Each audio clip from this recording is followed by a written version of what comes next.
Welcome back to Inherited Dawn, a One Piece podcast. We are diving headfirst into chapter 219, Rumbling. And rumbling is the right word. A galleon just fell out of the clear blue sky, Franky. Fell out of the sky. I mean, we've seen some wild stuff. We've seen ships get eaten. We've seen ships climb a mountain.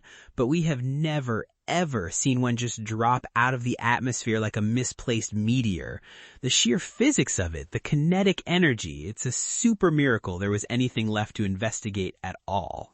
And yet, a coffin on its deck survives perfectly intact. It's almost as if the Grand Line preserves what the story needs it to. But this is the moment, isn't it? The moment the next big adventure kicks off, not with a map or rumor, but with an impossibility falling right on their heads.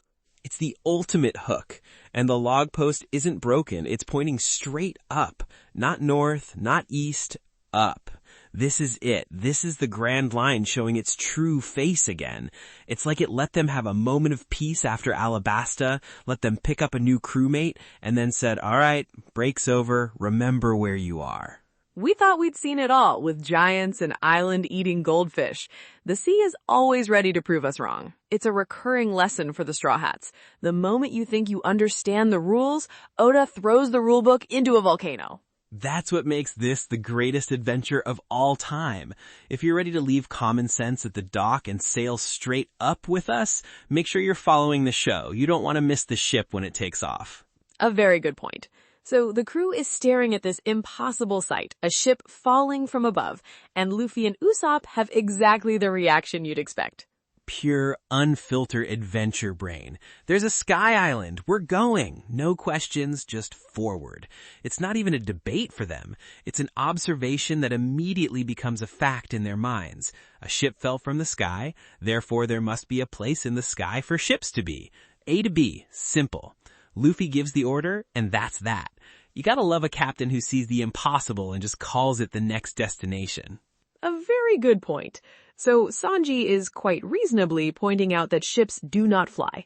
He's the voice of the East Blue still. He's trying to apply the logic he grew up with to a sea that actively mocks logic. You can see the frustration on his face. He's not trying to be a killjoy. He's just trying to keep everyone from sailing off the edge of reality. And then Nami, our brilliant navigator, is just staring at her log post in abject horror.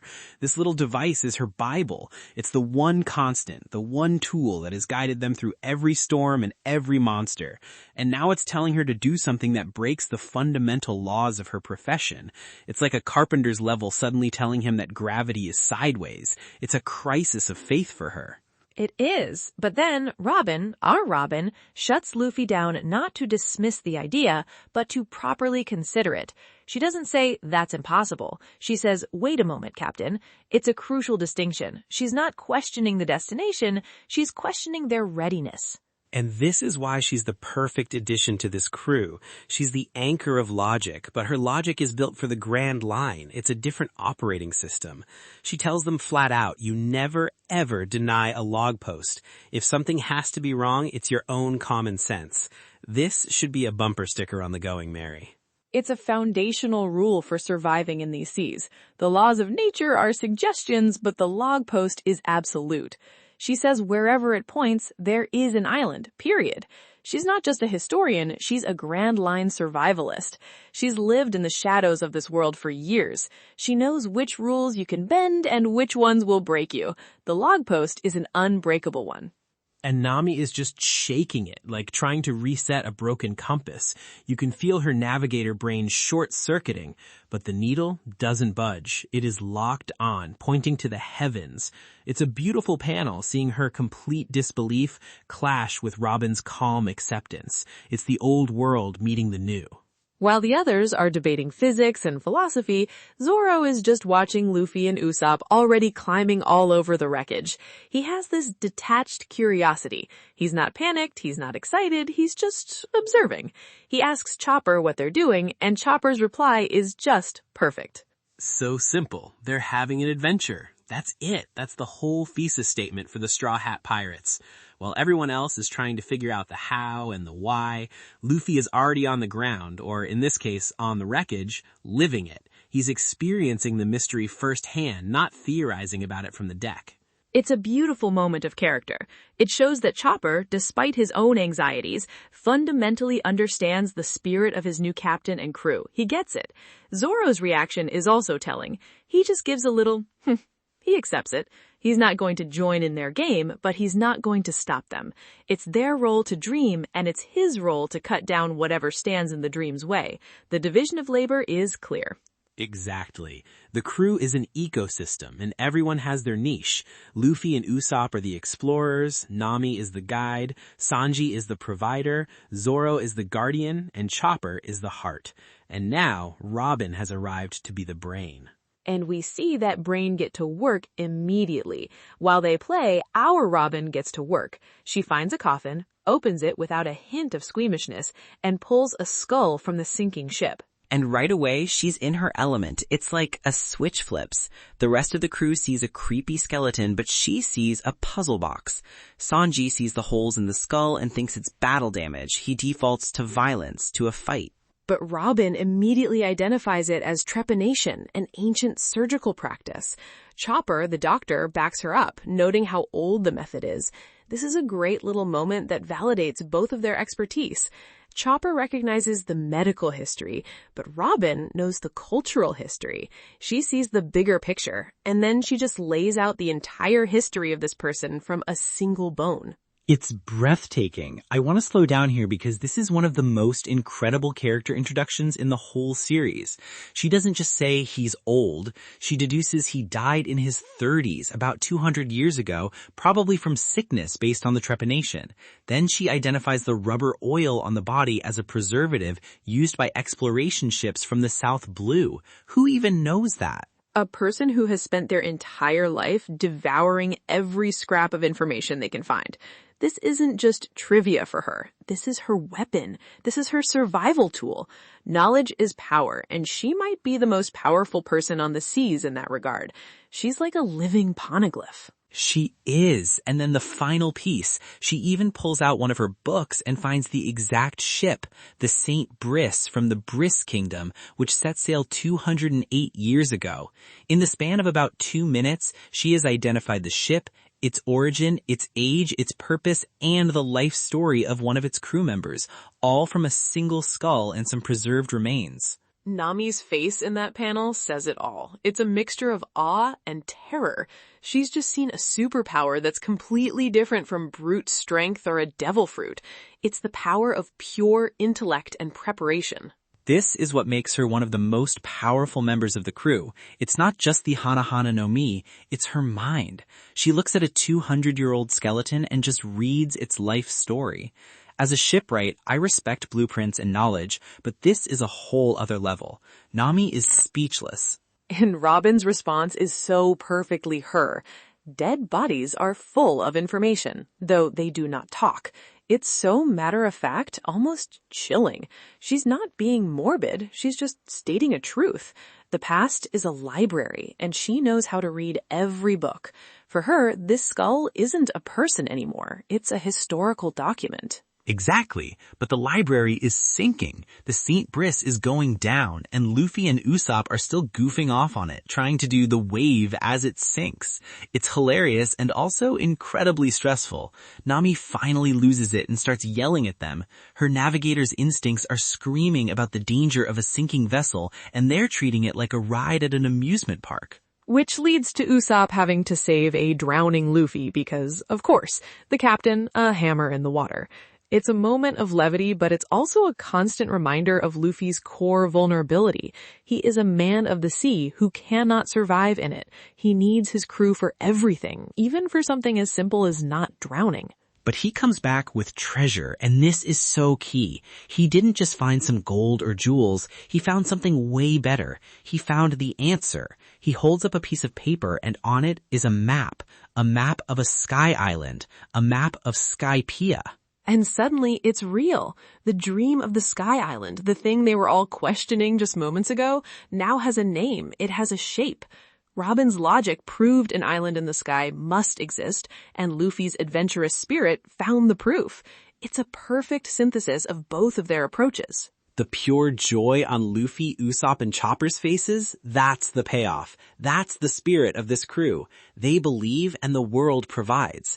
It's a perfect Oda moment, finding proof of the impossible dream. It's not about riches, it's about validation. Their faith in the wonder of the world was just rewarded. Nami's face in that panel says it all. It's a mixture of awe and terror. She's just seen a superpower that's completely different from brute strength or a devil fruit. It's the power of pure intellect and preparation. This is what makes her one of the most powerful members of the crew. It's not just the Hana no Mi, it's her mind. She looks at a 200-year-old skeleton and just reads its life story. As a shipwright, I respect blueprints and knowledge, but this is a whole other level. Nami is speechless.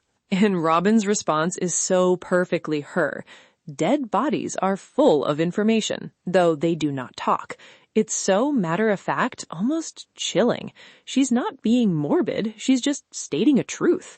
The past is a library, and she knows how to read every book. For her, this skull isn't a person anymore. It's a historical document. Exactly, but the library is sinking. The St. Briss is going down, and Luffy and Usopp are still goofing off on it, trying to do the wave as it sinks. It's hilarious and also incredibly stressful. Nami finally loses it and starts yelling at them. Her navigator's instincts are screaming about the danger of a sinking vessel, and they're treating it like a ride at an amusement park. Which leads to Usopp having to save a drowning Luffy because, of course, the captain, a hammer in the water. It's a moment of levity, but it's also a constant reminder of Luffy's core vulnerability. He is a man of the sea who cannot survive in it. He needs his crew for everything, even for something as simple as not drowning. But he comes back with treasure, and this is so key. He didn't just find some gold or jewels, he found something way better. He found the answer. He holds up a piece of paper, and on it is a map of a sky island, a map of Skypiea. And suddenly it's real. The dream of the Sky Island, the thing they were all questioning just moments ago, now has a name. It has a shape. Robin's logic proved an island in the sky must exist, and Luffy's adventurous spirit found the proof. It's a perfect synthesis of both of their approaches. The pure joy on Luffy, Usopp, and Chopper's faces, that's the payoff. That's the spirit of this crew. They believe and the world provides. It's a perfect Oda moment, finding proof of the impossible dream. It's not about riches, it's about validation. Their faith in the wonder of the world was just rewarded. Nami, ever the pragmatist, immediately points out that the map could be fake, that it's only a possibility. She's not wrong to be cautious. She's been conned and betrayed her whole life. Her first instinct is to look for the catch, to find the angle. And the look the adventure trio gives her is heartbreaking. Just these big, gloomy, betrayed eyes.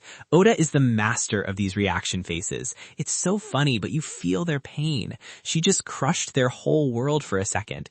It's like she just told a child that Santa isn't real. It works, though. She can't stand their disappointment. She immediately caves and says it probably exists, but then her practical side takes over again, and she yells that she has no idea how to get there.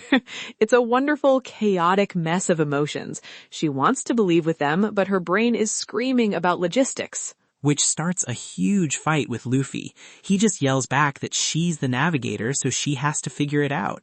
It's so childish and so perfect. He has absolute, unshakable faith in his crew's abilities, even when he's demanding the impossible from them.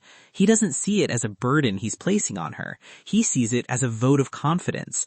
I believe you can do this, so do it. Their dynamic is a finely tuned machine at this point. He provides the impossible destination, and she complains and yells, and then inevitably finds a way to get them there. She is the one who translates his boundless dreams into a navigable course.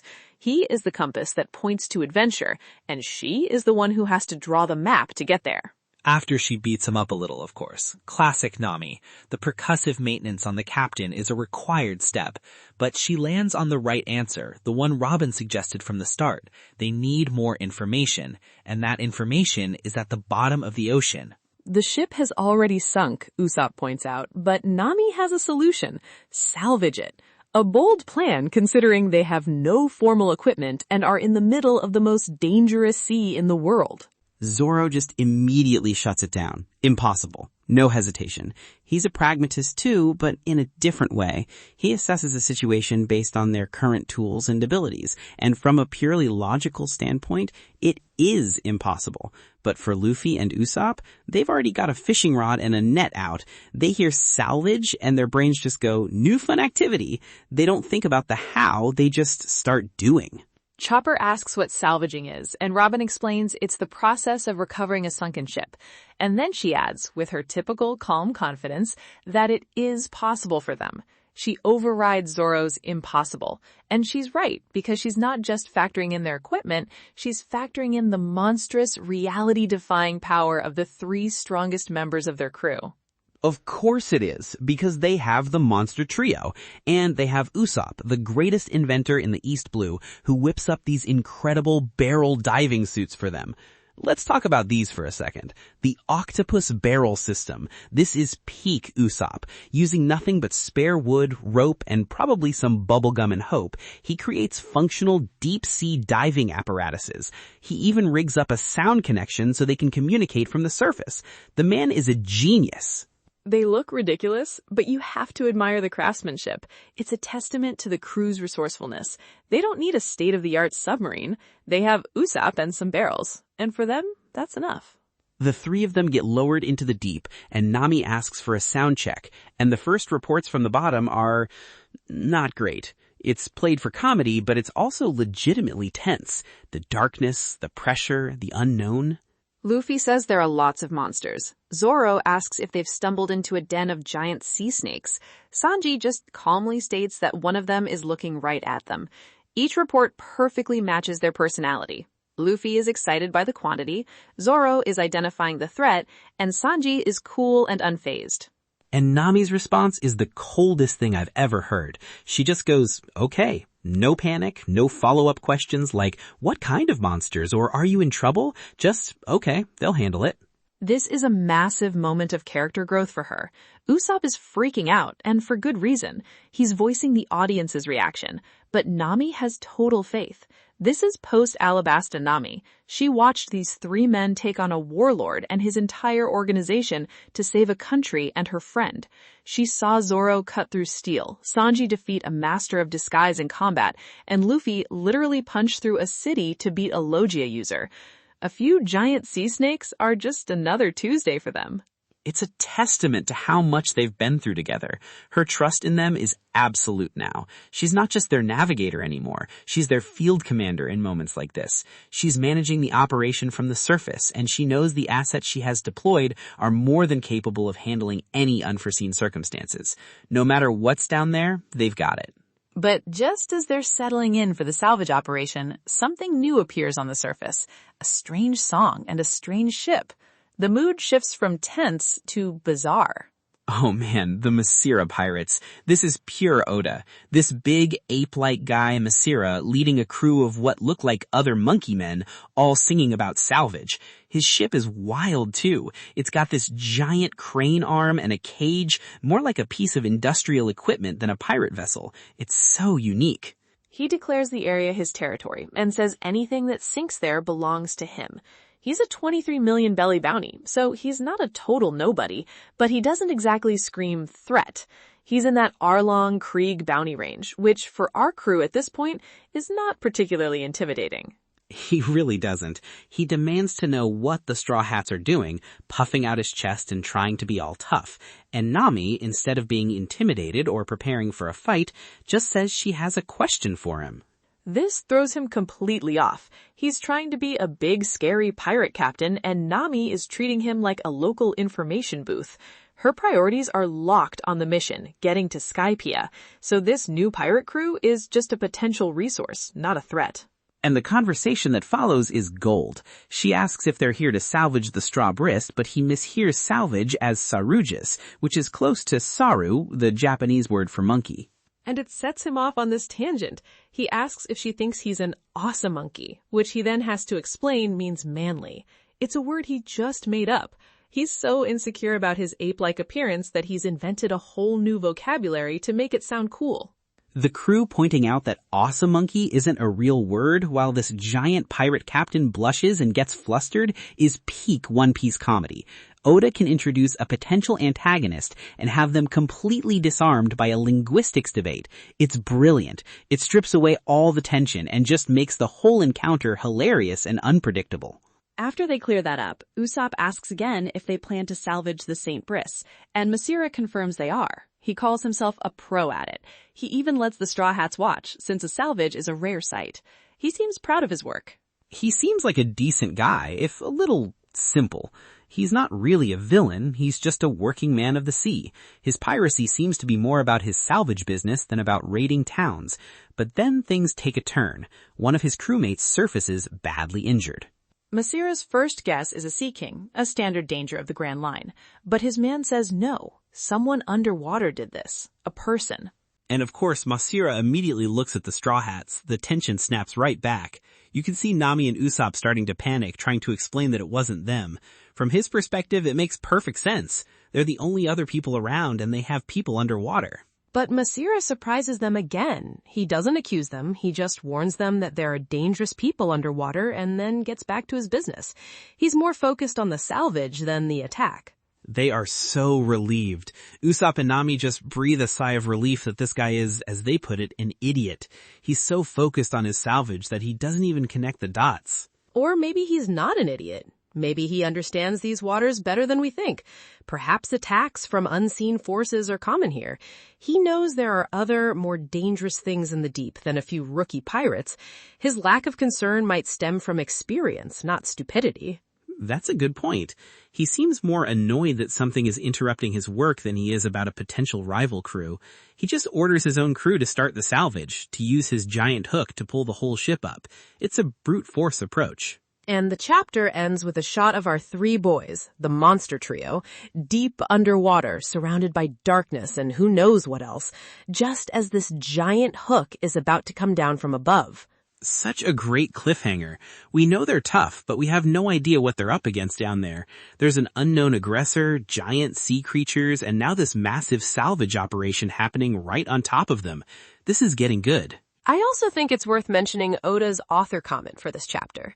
He said he never thought he'd have to do voice acting, and he felt like he was getting sucked into the ebb and flow of the times. That's awesome. I wonder what it was for. The anime was getting started around this point in the manga's run, right? Maybe a little cameo as a background character?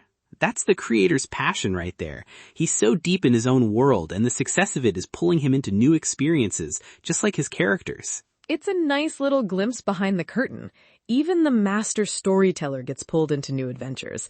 It perfectly mirrors the theme of the chapter, being confronted with a new, unexpected reality and having to navigate it.